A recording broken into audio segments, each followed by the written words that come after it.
So all of my twists are in. I'm going to organize and sit under my hooded dryer. It may take me maybe about an hour to an hour and a half for it to fully dry. And then I'm going to come and do the takedown, because trust and believe, the takedown is just as important as the installation. So I'll be right back.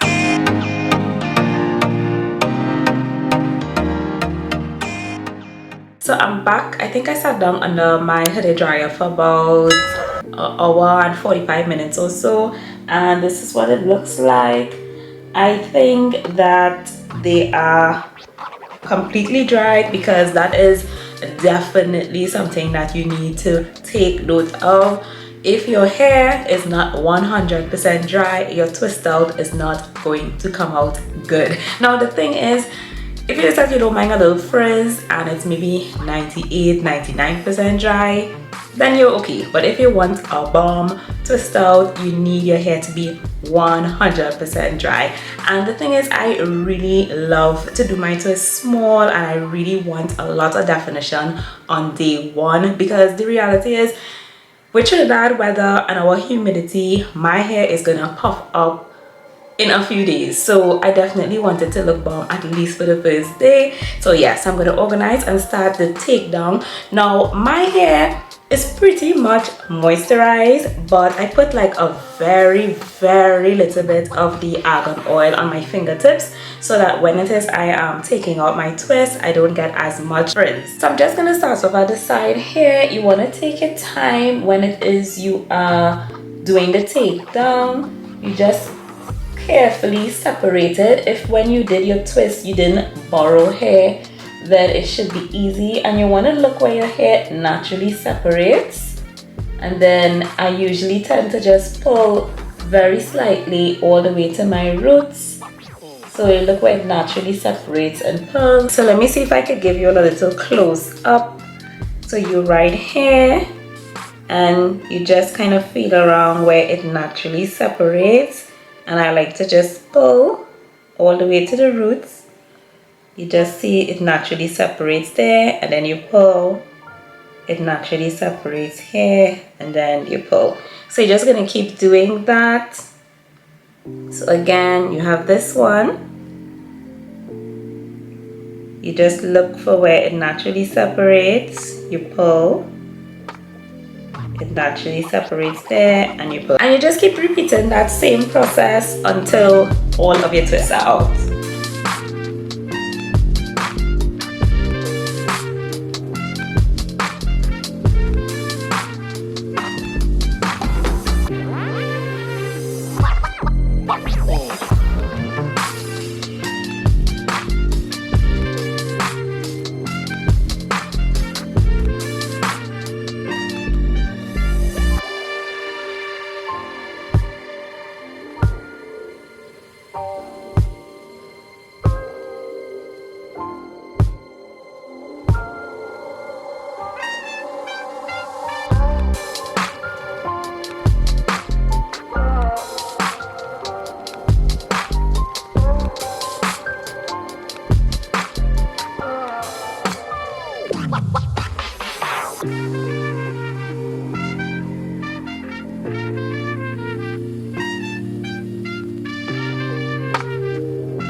So I've separated all of my twists, and all I did was just take my fingers and kind of just fluffed it out, just focusing a little more on the roots. I didn't do anything with my pick. So what I'm going to do now is just show y'all what it looks like at the back and just continue to shape it, because you know when it is you take out your twist, sometimes you just have to spend just a little time making sure it's in the shape that you'd like it to be. So that's basically what I'm gonna do now. So let me show you what it looks like at the side.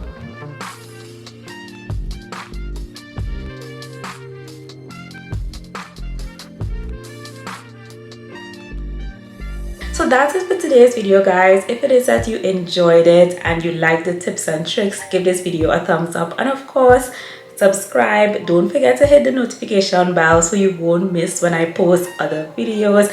I'm trying to be consistent. I'm gonna go ahead and just shape up my hair and make sure it's exactly the way I want it to be. My hair feels really nice, it feels really moisturized. If it is that you use any of these tips when you're doing your twist outs or your braid outs, let me know. Or if there's something that you usually do that I don't do, let me know as well. I really want to hear from y'all. Make sure you follow me on Instagram. Y'all will get some behind the scenes in my stories, so you don't want to miss that out. So guys, I hope you have a good day and keep safe and be safe until the next time. Bye.